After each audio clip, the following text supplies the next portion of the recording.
بہروں بر پروردگار بہروں بر۔ اعوذ باللہ من الشیطان الرجیم، بسم اللہ الرحمن الرحیم۔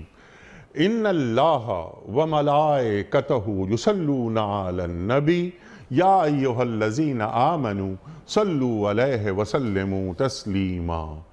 اللہم صلی علی سیدنا و نبینا و شفیعنا و مولانا محمد وعلی آل محمد وبارک وسلم۔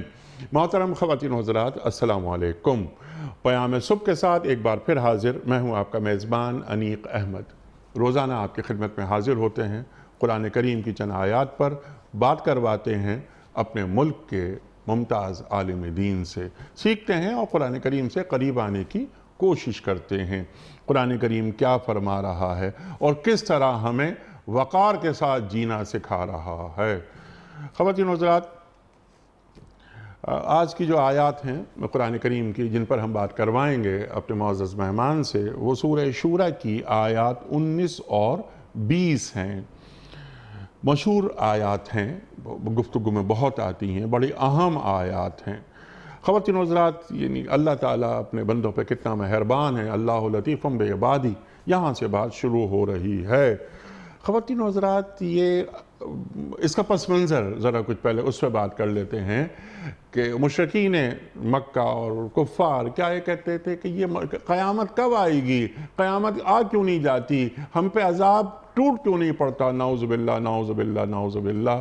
تو اللہ تعالیٰ یہاں پر جواب دے رہا ہے کہ اللہ تعالیٰ اپنے بندوں پہ بہت مہربان ہے، بہت شفیق ہے، بہت باریک بین ہے۔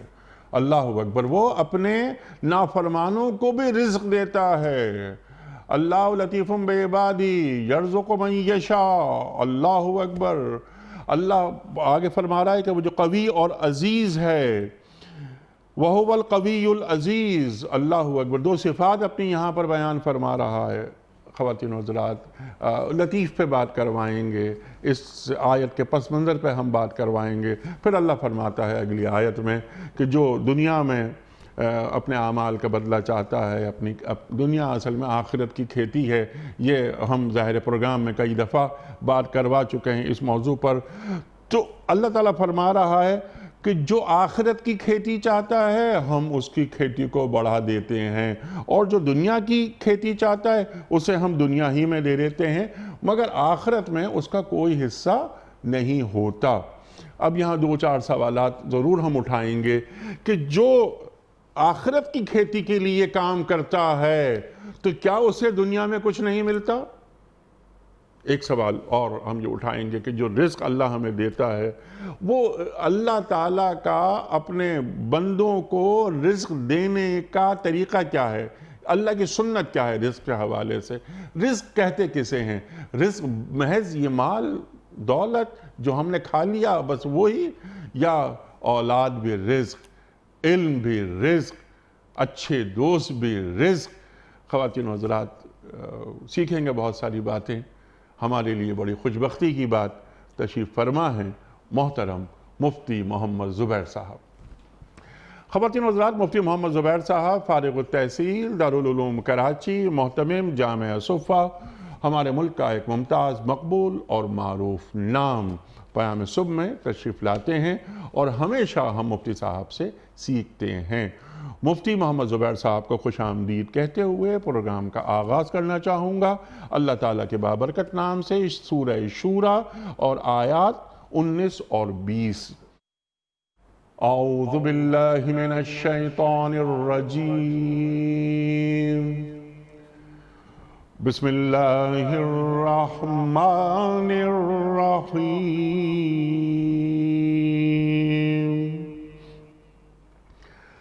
اللہ لطیف بعبادہ یرزق من یشاء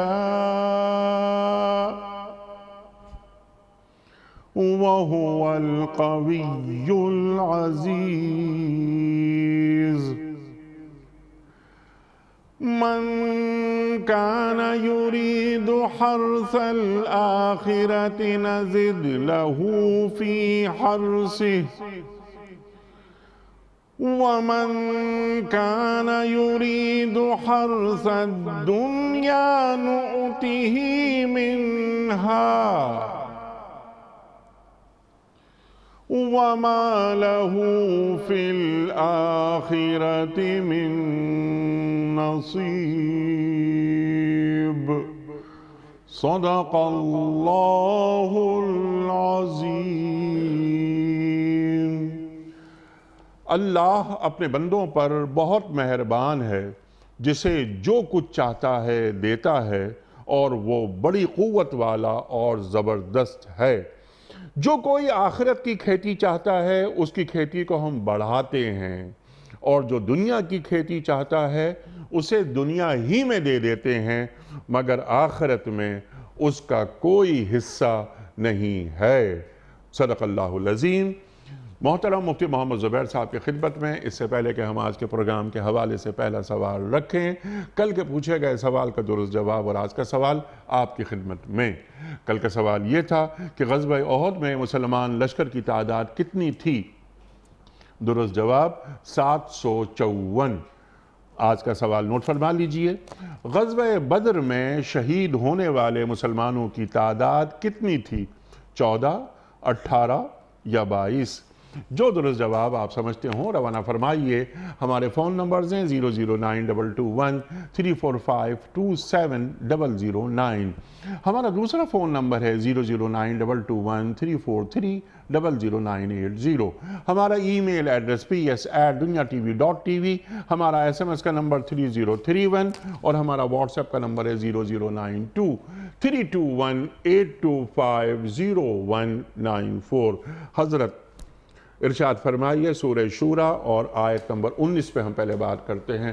اللہ لطیف بعبادہ یرزق من یشاء۔ شان نزول سے آغاز کرتے ہیں۔ بسم اللہ الرحمن الرحیم، نحمدہ ونصلی علی رسول الکریم، اما بعد۔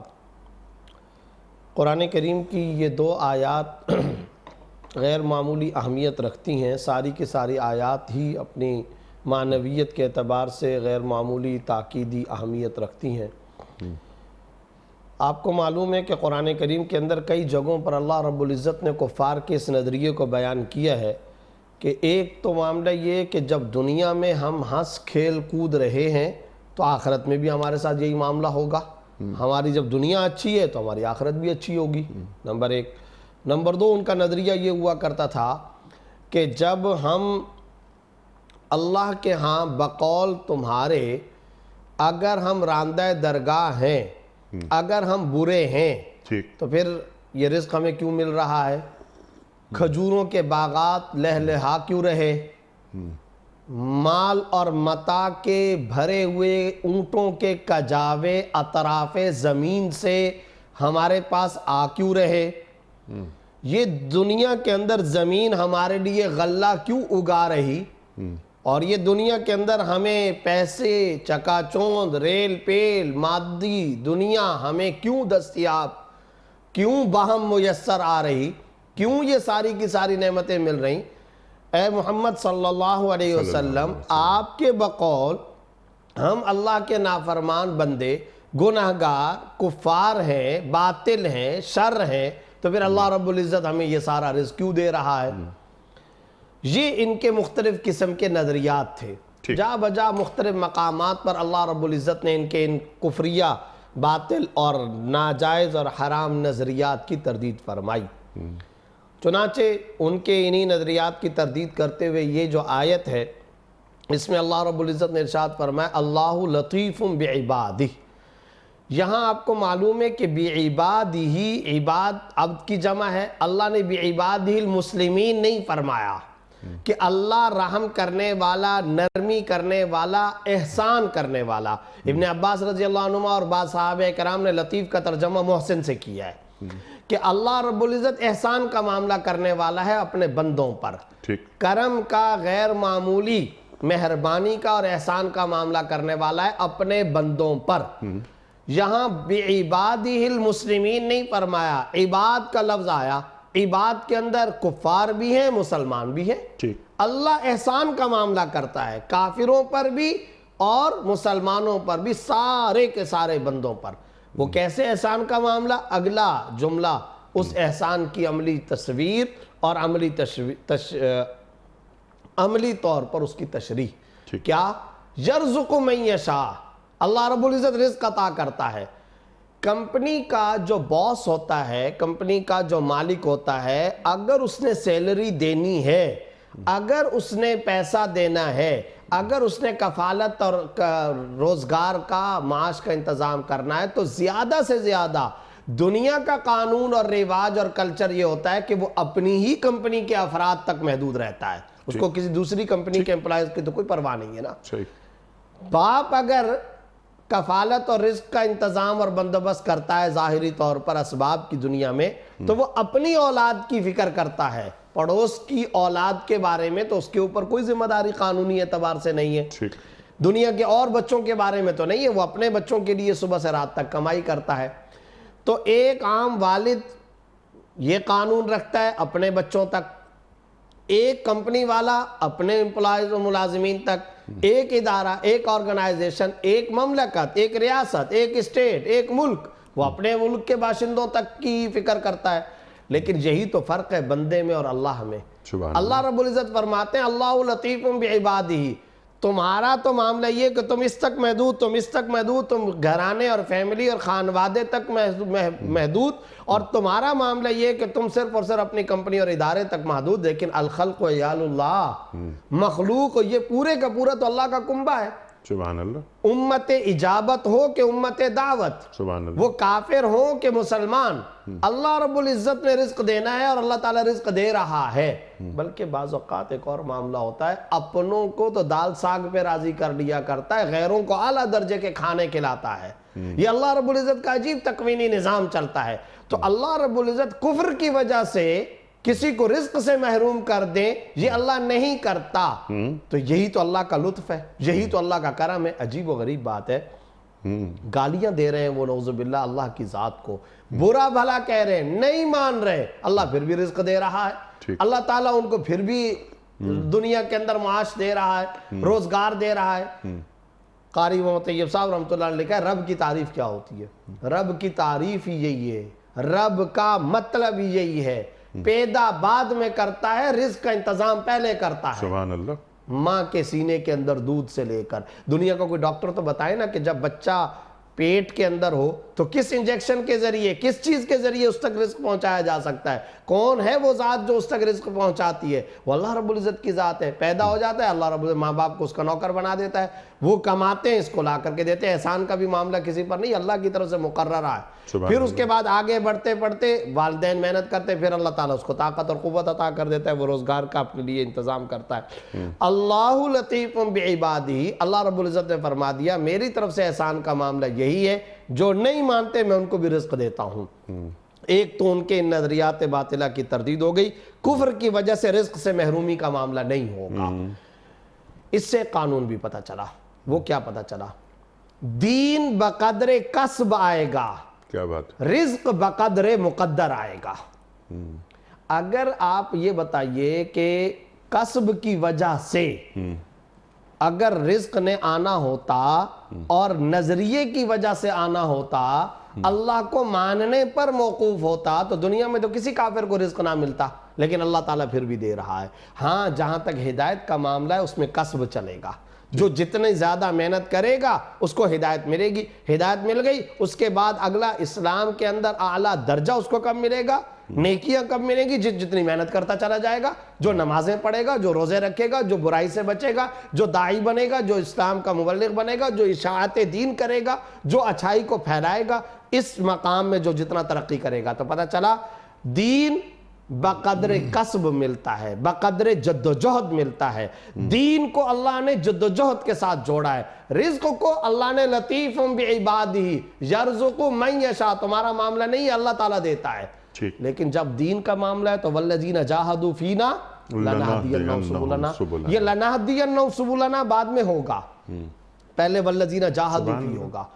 ہدل للمتقین، ہدایت متقین کے لیے. سوال پیدا ہوتا ہے نا، قرآن کریم کی پہلی آیت ہے کہ جو تقوی والے ان کے لیے ہدایت کیوں؟ تو فرمایا اس کا ترجمہ متقین کا یہ ہے کہ جو ہدایت چاہے تو صحیح، موڈ تو رکھے ہدایت کا، مزاج تو رکھے، صلاح کی اپنی نیت تو رکھے.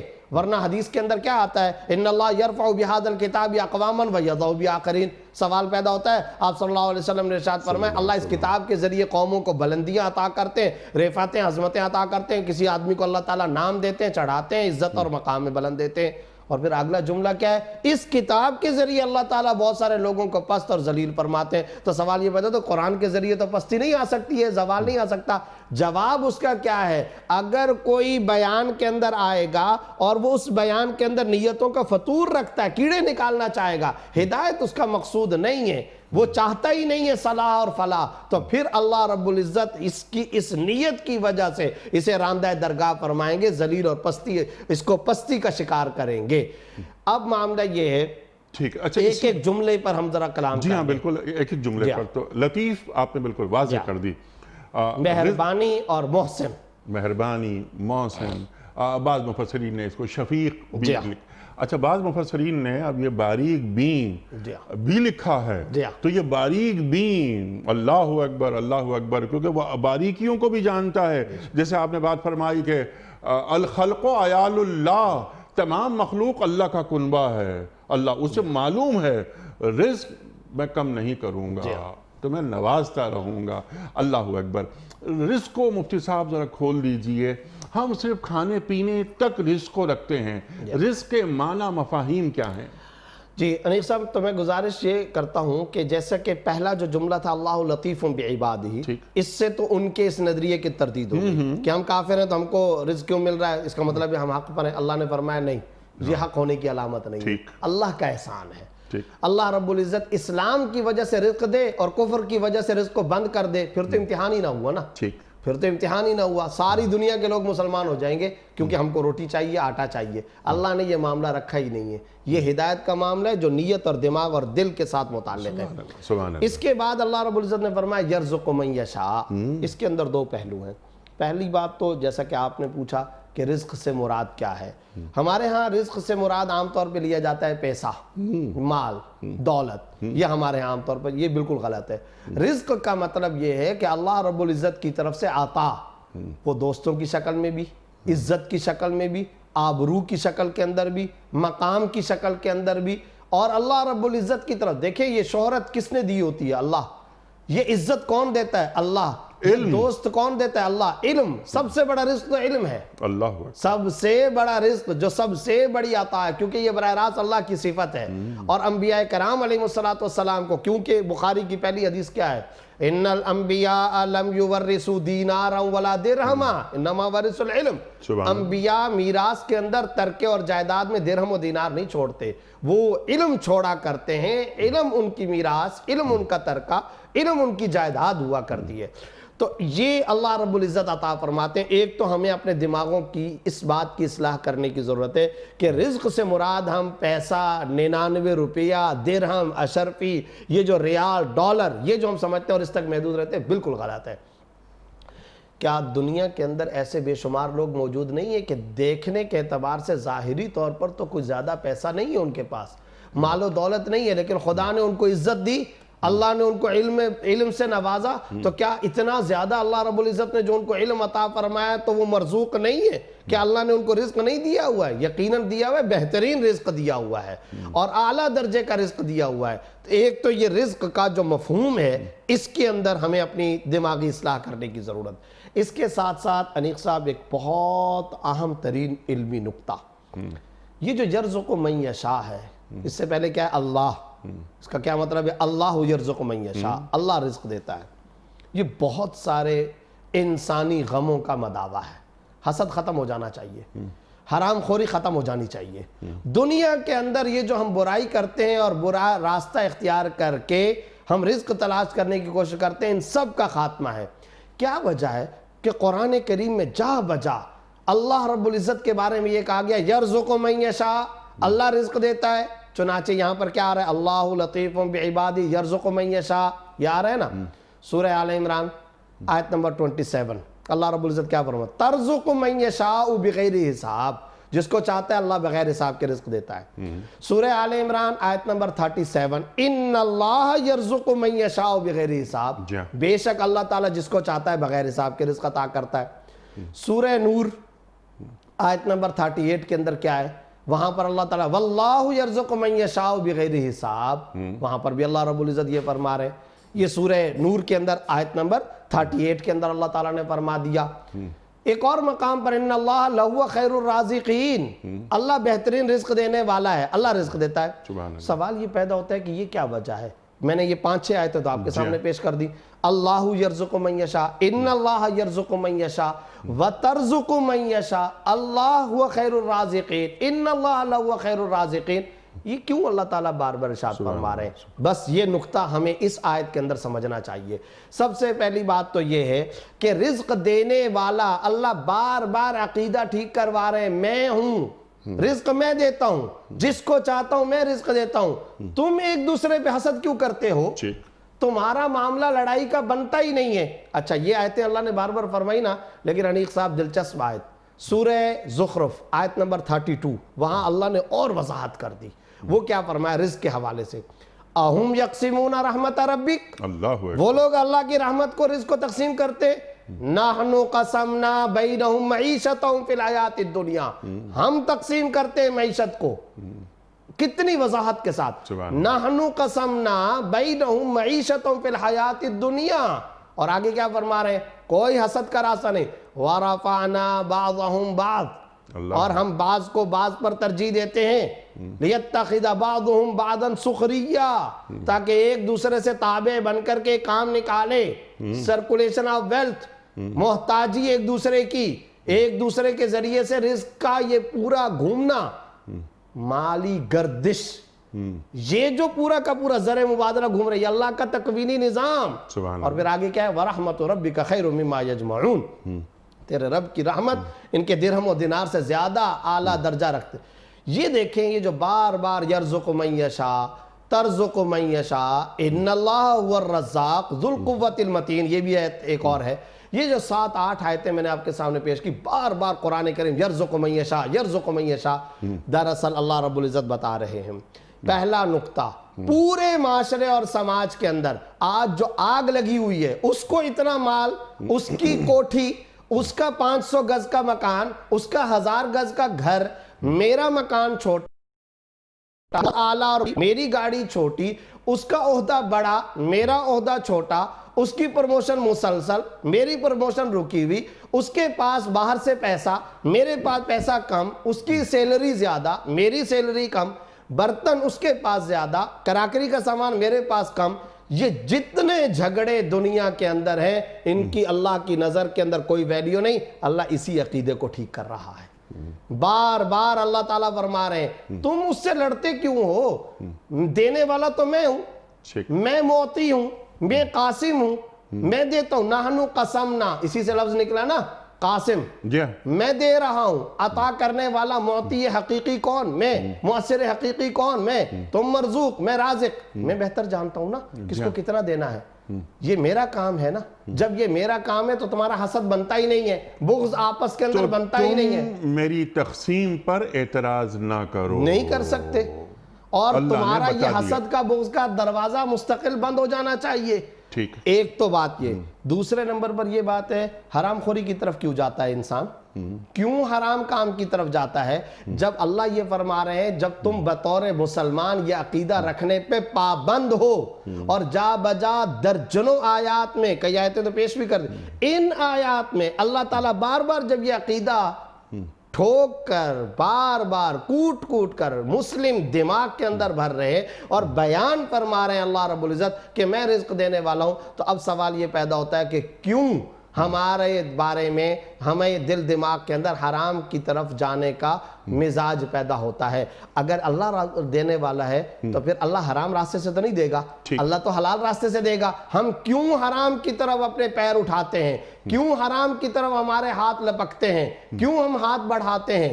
تو ایک تو حرام کمائی کا راستہ بند ہونا چاہیے۔ سبحان اللہ، سبحان اللہ۔ اور مفتی صاحب ایک اور یہ پیغام یہ بھی مل رہا ہے کہ جو حرام ذریعے سے میں حاصل کر رہا ہوں، یہ مجھے ملنا ہی تھا، جزاک اللہ، لیکن حلال اس کا راستے سے وقت، ملنا۔ ہاں اس کا وقت اللہ نے کوئی اور رکھا ہوا تھا۔ بالکل ایسے ہی ہے، اس کا انداز اور تھا، اس کا طریقہ اور تھا، اللہ نے اس کو حلال کر کے پیش کرنا تھا، لیکن تم نے اپنے کاموں کے ذریعے، اپنے کسب کے ذریعے، ناجائز تدبیروں کے ذریعے تم نے اس حلال کو حرام بنایا۔ اللہ اکبر، اللہ یہ ہے اصل اکبر۔ معاملہ۔ تو قناعت، جی ہاں، صبر، شکر اور اپنے عمل پر استقامت۔ جی ہاں۔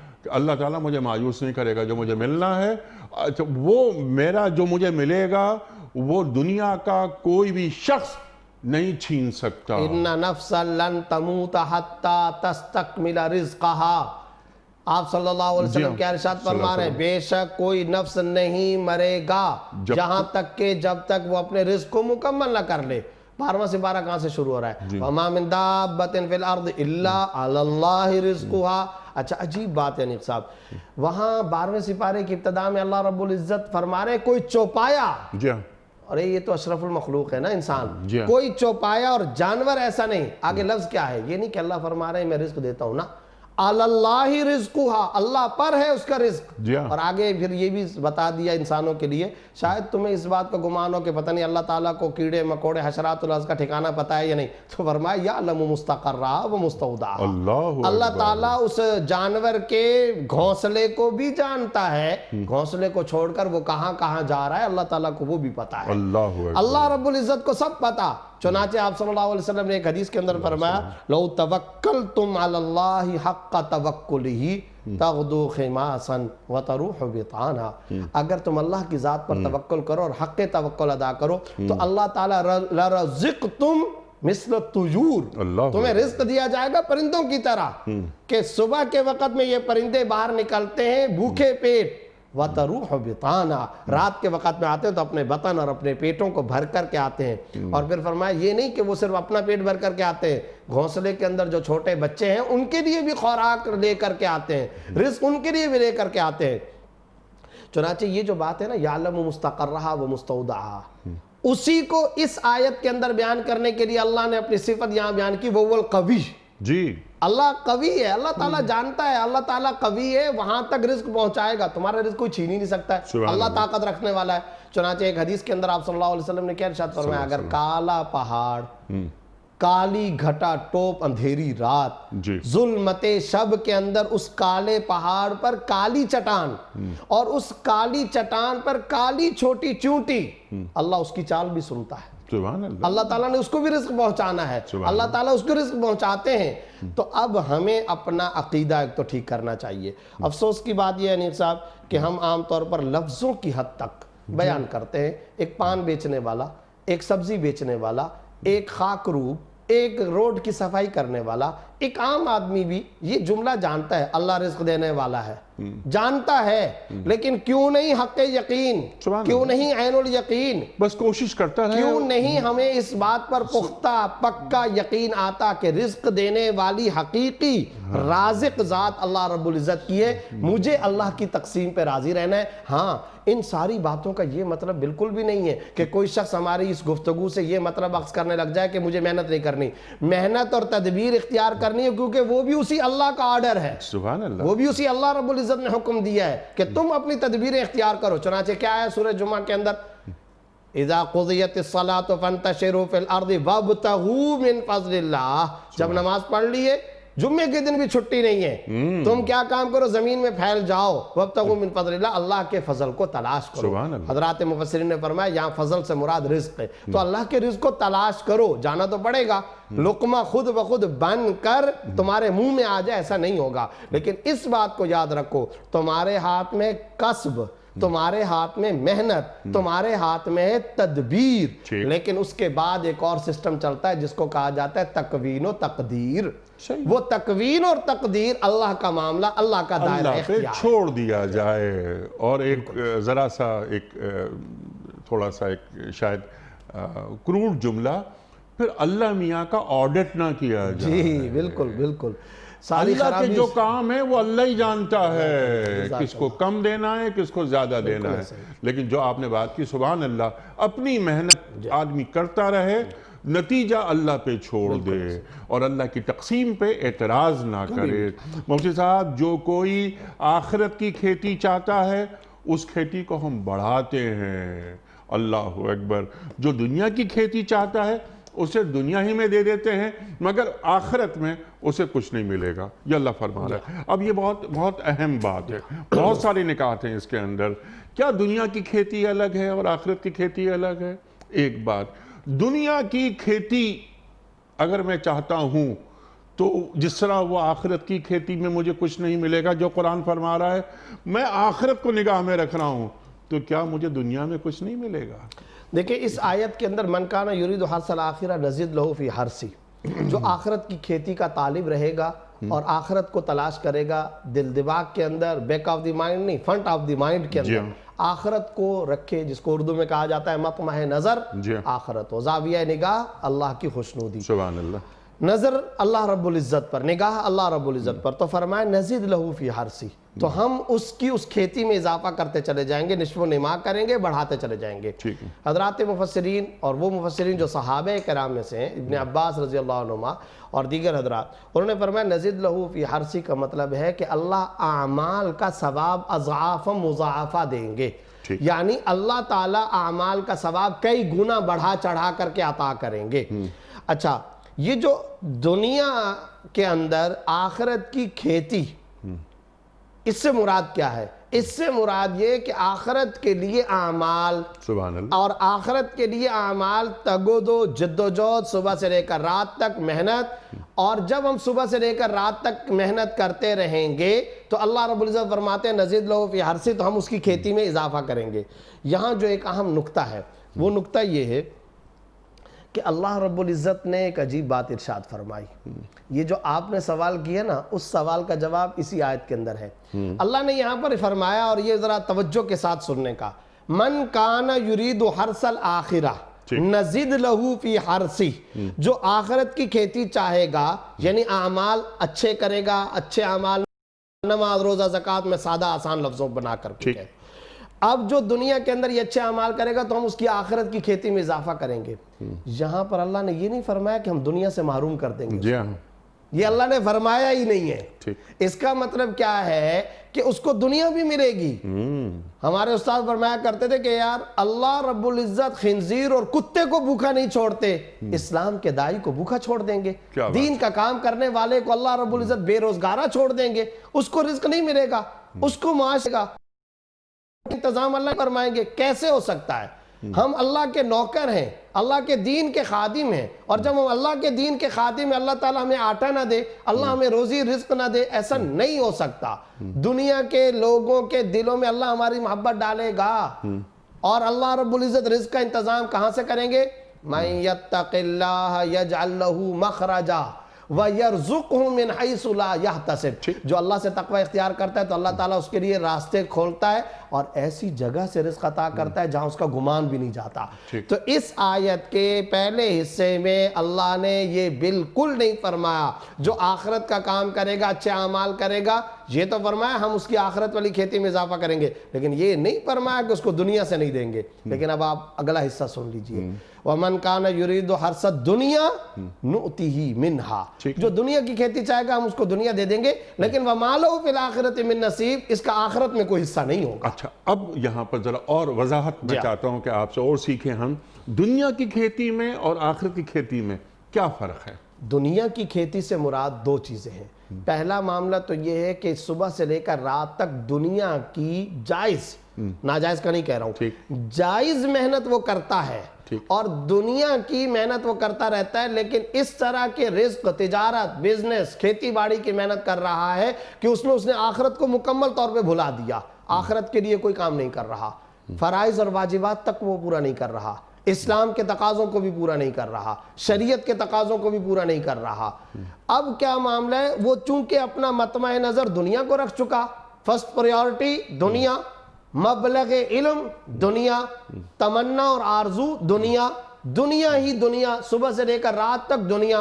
اس صبح سے لے کر رات تک دنیا کے حصول میں فرض نمازیں بھی نہیں ہیں، رمضان کا روزہ بھی نہیں ہے، زکوٰۃ و حج بھی نہیں، اب کیا ہوگا؟ وما لہ فی الآخرۃ من نصیب، ایسے دنیا دار کو آخرت میں کچھ حصہ نہیں ملے گا۔ مفتی صاحب آپ ہی کی بات کو ذرا سا آگے بڑھاتے، یہ بہت اہم بات، نماز، روزہ، حج، زکوٰۃ وغیرہ وغیرہ، لیکن جیسے آپ نے آغاز میں ایک نکتہ اٹھایا کہ اللہ لطیف بعبادہ، یہاں پر اللہ تعالیٰ تمام عباد کی بات کر رہا ہے، اس کے لیے مسلمان ہونا یا غیر مسلم ہونا کوئی اس میں فرق نہیں ہے، بس بندگان خدا ہیں وہ۔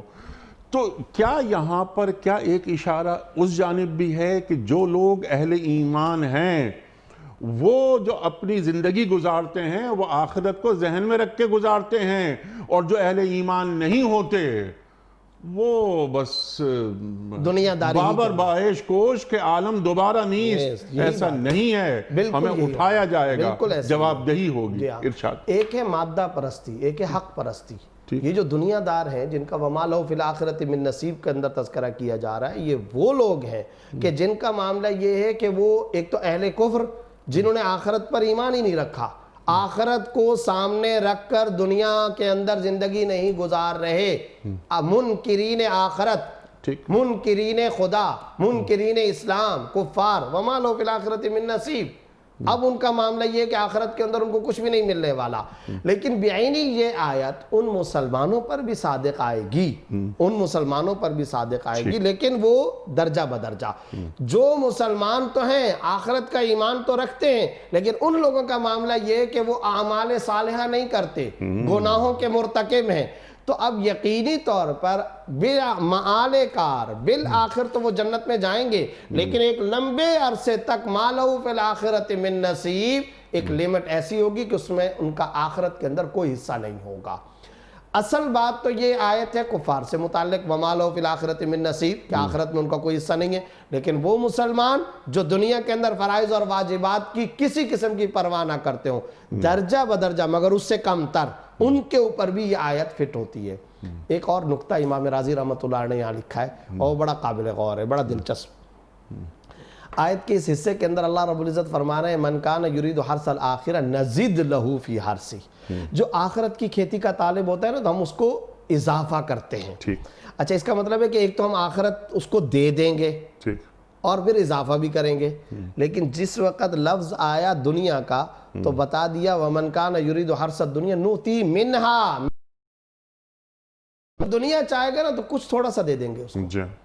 آخرت کا جب لفظ آیا تھا تو وہ پوری دیں گے، پوری کی پوری نعمتیں دے دیں گے، اس میں اضافہ بھی کریں گے، اضافہ مضافہ بھی کریں گے، لیکن جب دنیا کا معاملہ ہے تو امام راضی زور دے رہے ہیں منہا، جتنی بھی تم طلب اور دنیا کے پیچھے پڑے رہو گے ملے گی تھوڑی سی، یعنی آخرت کا طلبگار دنیا کے طلبگار پہ مقدم ہے۔ جزاک اللہ۔ آخرت کا طلبگار آخرت کا پورا پورا حصہ لے گا، دنیا کا طلبگار دنیا کا تھوڑا سا حصہ لے گا، دنیا کا قلیل حصہ پائے گا، نوتی منہا ہوگا، وہ نزد لہ فی حرثہ ہوگا، اس کو اضافہ ملے گا، اضافہ مضافہ ہوگا، یہ من تبعیضیہ جز ٹکڑا تھوڑا سا حصہ وہ پائے گا، اس کو پورے کا پورا دنیا کا حصہ نہیں مل سکتا۔ تو پتہ چلا اب کون زیادہ سمجھدار، کون زیادہ عقل مند، کون زیادہ دانشور، جو پورا حصہ لینے والا ہو یا تھوڑا سا ٹکڑا۔ تو اب چند کلیوں پہ اگر کوئی قناعت کرنے والا ہے تو پھر وہ جانے، اس کا معاملہ جانے۔ یہ امام راضی رحمۃ اللہ نے لکھا ہے کہ دیکھو اللہ رب العزت کے کلام کی فصاحت و بلاغت بھی تو دیکھیے نا، نزید لہ فی حرثہ کہا اور جب دنیا کا معاملہ آیا تو کیا کہا؟ منہا، اس میں سے ہم نوتی منہا، اس میں سے تھوڑا سا اس کو دے دیں گے۔ تو پتہ یہ چلا انسان کو ہمیشہ ہر معاملے کے اندر آخرت کو مقدم رکھنا چاہیے۔ اس لیے اس آیت کو سامنے رکھتے ہوئے ہمارے لیے جو دستور العمل ہے وہ یہ کہ جب بھی انسان کے سامنے کوئی کام آئے تو مؤمنانہ قرینہ، مؤمنانہ سلیقہ طرز حیات کو کیا ہے، وہ یہ ہے کہ ہر کام سے پہلے آپ یہ دیکھو اس میں آخرت کا فائدہ ہے یا نہیں ہے۔ اگر اس کام میں آخرت کا فائدہ ہے کر گزرو، اور اگر وہ کام آپ کے سامنے نہیں آیا تو دوسرے نمبر پہ یہ دیکھو دنیا کا کوئی فائدہ ہے یا نہیں ہے۔ اگر دنیا کا بھی فائدہ ہے، جائز طریقہ ہے تو اس کو بھی کر لو، لیکن اگر آخرت کا بھی فائدہ نہیں ہے، دنیا کا بھی فائدہ نہیں ہے تو پھر یہ وہی چیز ہے جس کو لا یعنی کہا گیا ہے، بیکار اور بے فائدہ کہا گیا ہے، اس کو ہمیشہ کے لیے ترک کر دو۔ تو ہمیشہ کے لیے اعتدال کا جو راستہ ہے، اعتدال کا راستہ، کوئی کام سامنے ہے کال کرنا ہے، آپ نے کوئی بات ایک کرنی چیز ہے۔ ہے اعتدال مفتی صاحب، ایک چیز ہے مقصدیت۔ جی تو مقصدیت میرے پیش نظر مقصد رہے کہ میں یہ کام کیوں کر رہا ہوں، کیا یہ محمل لا یعنی کام ہو رہا ہے یا میرا یہ جو کام ہے میرا رخ اللہ کی طرف ہے یا نہیں ہے۔ آپ نے ابھی جملہ فرمایا ہے کہ ہمیشہ آخرت ذہن میں رہے، مقدم رہے۔ اب سوال یہ ہے مفتی صاحب، یہ بھی سمجھا دیجئے آپ کہ دنیا میں رہنے کا طریقہ کیا ہونا چاہیے ایک مرد مومن کا؟ سب سے پہلی بات تو یہ ہے کہ اپنی عادت کو عبادت بنا لیں۔ کب بنتی ہے؟ دو تین چیزوں سے۔ دو چیزیں کون سی؟ نمبر ایک طریقہ جائز ہو، نمبر دو ارادہ اور نیت جائز ہو۔ مثال کے طور پر ایک چھوٹی سی بات ہے، ایک آپ گھر کے اندر داخل ہوئے، چھوٹا سا بچہ آپ کے سامنے آ گیا، آپ کا بیٹا، آپ کی بیٹی، آپ کے دل میں آیا کہ میں اس کو پیار کروں۔ یہ غیر مسلم بھی کرتا ہے، کافر بھی کرتا ہے یہ کام، ایک عام گنہگار آدمی بھی کرتا ہے۔ اب آپ نے جب اس بچے کو پیار کرنا ہے، چومنا ہے، اس سے پہلے صرف ایک چیز سوچ لیں، سرکار دو عالم صلی اللہ علیہ وسلم بچوں کے شفیق تھے، سبحان اللہ، اور بچوں کے ساتھ رحمت کا معاملہ فرمایا کرتے تھے، دست شفقت رکھا کرتے تھے، پیار فرمایا کرتے تھے۔ یہ آپ نے سوچا اور بچے کو پیار کیا، وہی کام جو دنیا داری کا کام تھا وہ دین بن گیا۔ سبحان اللہ۔ آپ صبح نکلتے ہیں دفتر، صبح آپ نکلتے ہیں کھیتی باڑی کے لیے، صبح آپ نکلتے ہیں بزنس کے لیے، تجارت کے لیے، آپ رزق کی تلاش میں نکلتے ہیں۔ دنیا دار ہر بندہ یہ کام کرتا ہے، غیر مسلم بھی کرتا ہے، کافر بھی کرتا ہے، ہر بندہ یہی کام کر رہا ہے۔ مگر آپ جس وقت صبح نکلیں، نیت یہ کرنے، سورہ نساء میں اللہ رب العزت نے حکم دیا ہے کہ بیوی بچوں کا نان نفقہ تم پر لازم ہے، میں اللہ کے اس حکم کو پورا کرنے کے لیے جا رہا ہوں۔ اللہ رب العزت نے حکم دیا تمہارے زیر کفالت افراد ہیں، ان کی تربیت تم نے اچھی کرنی ہے، ان کے طعام کا، قیام کا، لباس کا، علاج و معالجے کا انتظام تم نے کرنا ہے۔ مجھے سورہ نساء کے اس حکم کو پورا کرنا ہے۔ اللہ کی قسم، آپ پورا دن دکان پر بیٹھیں گے لیکن یہ پورے کا پورا آپ اللہ کی نوکری اور اللہ کے دین کی خدمت میں ہوں گے۔ سبحان اللہ۔ یہ ثواب کا کام ہے، اجر کا کام ہے۔ کسی نے یہ نہیں کہا کہ دنیا داری، یہی تو اسلام کی جامعیت ہے، یہی تو اسلام کی شان ہے۔ وہ کام جو تم دنیا کے طور پہ کرتے ہو، نیت ٹھیک کر لو۔ ایک کام نیت، جیسے کہ میں نے کہا شروع میں، نیت یہ کر لو۔ دوسرے نمبر پہ طریقہ، حرام طریقہ نہ اختیار کرو۔ نیت اور طریقہ، ان دو کاموں کو آپ درست کر لو، آپ کی دنیا دین میں تبدیل ہوگی، آپ کی عادت عبادت بن جائے گی، آپ کی دنیا آخرت بن جائے گی۔ صرف اور صرف یہ دو کام، نیت ٹھیک ہو اور ساتھ ساتھ طریقہ صحیح ہو۔ ایک آدمی کی نیت صحیح ہے لیکن طریقہ صحیح نہیں ہے، تب بھی وہ دنیا دین نہیں بنے گی۔ ایک آدمی کا طریقہ صحیح ہے، نیت صحیح نہیں ہے، طریقہ کیا صحیح ہے؟ دکان پر گیا ہے نا، تو انیق صاحب وہ جو دکان پر گیا ہے، کام کر رہا ہے، کام تو اچھا کر رہا ہے، کوئی حرام کام تو نہیں کر رہا، لیکن اس نے نیت یہ نہیں کی ہے کہ میں یہ کام اس لیے کرتا ہوں کہ اللہ کے حکم کو پورا کروں، نبی کے طریقے کو پورا کروں، نبی کے حکم کو پورا کروں، تو بھی اجر نہیں ملے گا۔ کب ملے گا؟ جب دو چیزیں آئے۔ اس کو حرز جان بنا لینا چاہیے۔ نمبر ایک نیت، نمبر دو طریقہ۔ یہ دو چیزیں، انما الاعمال بالنیات ہے نا، ثواب کب ملے گا؟ جبکہ نیت درست ہو۔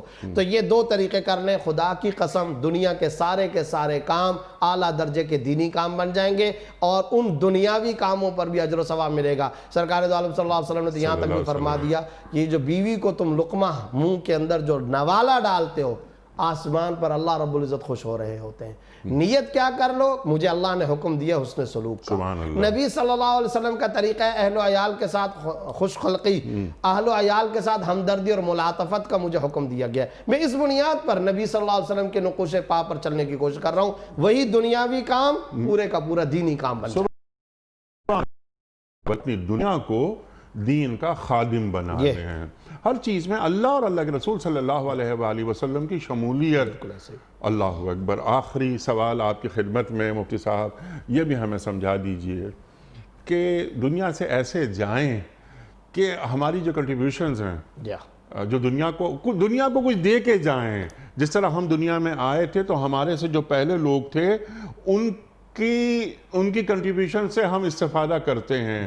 تو جب ہم دنیا سے چلے جائیں تو ہمارے کاموں سے ہمارے بعد آنے والے استفادہ کریں اور ہمیں دعائیں دیں۔ یہ جو اسلام میں صدقہ جاریہ کا تصور ہے، اور یہ جو قرآن کریم میں صدقات کا مستقل آیات کا طویل ترین سلسلہ اور سینکڑوں نہیں ہزاروں احادیث کے اندر تذکرہ ہے، تو مؤمنانہ طرز زندگی ہی یہی بیان کیا گیا کہ آپ نے ہمیشہ جانے سے پہلے ایسے امور انجام دینے ہیں کہ جن امور سے آپ کے قبر میں چلے جانے کے باوجود وہ اعمال کا دفتر اور رجسٹر بند نہ ہو۔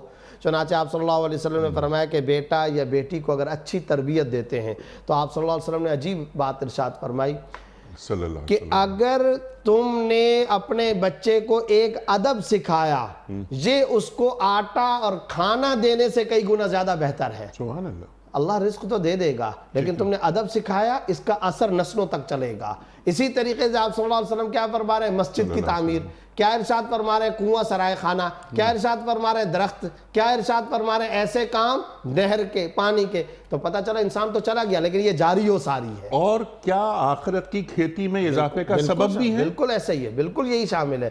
اور وہ جو درخت لگایا، آپ صلی اللہ علیہ وسلم نے فرمایا پرندہ آ کر کے کوئی رزق لے گا، قبر میں اس کو اجر ملے گا۔ سبحان اللہ۔ سایہ حاصل کرنے کے لیے بندے درخت کے نیچے آ کر کے بیٹھے، اجر قبر میں اس کو پہنچ رہا ہے۔ سبحان اللہ۔ سب کے نام اعمال بند ہو جاتے ہیں، مگر یہ کام کرنے والا، صدقہ جاریہ کرنے والا، مرنے کے بعد بھی اس کا رجسٹر بند نہیں ہوتا، اس رجسٹر کے اندر مستقل اعمال لکھے جا رہے ہیں۔ سبحان اللہ، سبحان اللہ۔ مفتی صاحب میں آپ کا بڑا شکر گزار، آپ تشریف لائے، اللہ آپ کو اچھا رکھے۔ حسب روایت بس یہ جملہ میں کیا عرض کروں کہ ہم نے آج بھی آپ سے بہت سیکھا۔ اللہ تعالی ہمارے علماء کو سلامت رکھے، تشریف لاتے ہیں، ہماری علمی کمی کو دور فرماتے ہیں۔ خواتین حضرات، سورہ شورى کی 19 اور 20 آیات، اللہ لطیف بعبادہ یرزق من یشاء وہو القوی العزیز۔ ایک ایک بات کو بالکل واضح کیا مفتی صاحب نے۔ رزق ہمیں اللہ دیتا ہے، جیسا مفتی صاحب نے فرمایا کہ یہ آیت ہمارے عقیدے کو بھی درست کر دیتی ہے، ہمارے رخ کو درست کر دیتی ہے اور ہمیں جینا سکھاتی ہے۔ اللہ کی تقسیم پر اعتراض نہیں ہونا چاہیے۔ بہت ساری باتیں مزید ہو سکتی ہیں لیکن وقت مکمل ہو گیا ہمارے آج کے پروگرام کا۔ کوئز کل کا سوال یہ تھا کہ غزوہ احد میں مسلمان لشکر کی تعداد کتنی تھی؟ درست جواب 754۔ آج کا سوال نوٹ فرما لیجئے، غزوہ بدر میں شہید ہونے والے مسلمانوں کی تعداد کتنی تھی؟ 14، 18 یا 22؟ جو درست جواب آپ سمجھتے ہوں روانہ فرمائیے۔ ہمارے فون نمبرز ہیں 0092213452709۔ ہمارا دوسرا فون نمبر ہے 0092213300980۔ ہمارا ای میل ایڈریس ps@dunyatv.tv، ہمارا SMS کا نمبر 3031 اور ہمارا واٹس ایپ کا نمبر ہے 00923218250194۔ وقت ہے قرآن اندازی کا۔ محترم مفتی محمد زبیر صاحب کے دست مبارک سے پرچی نکل گئی، اور کون؟ سعیدہ خاتون کراچی۔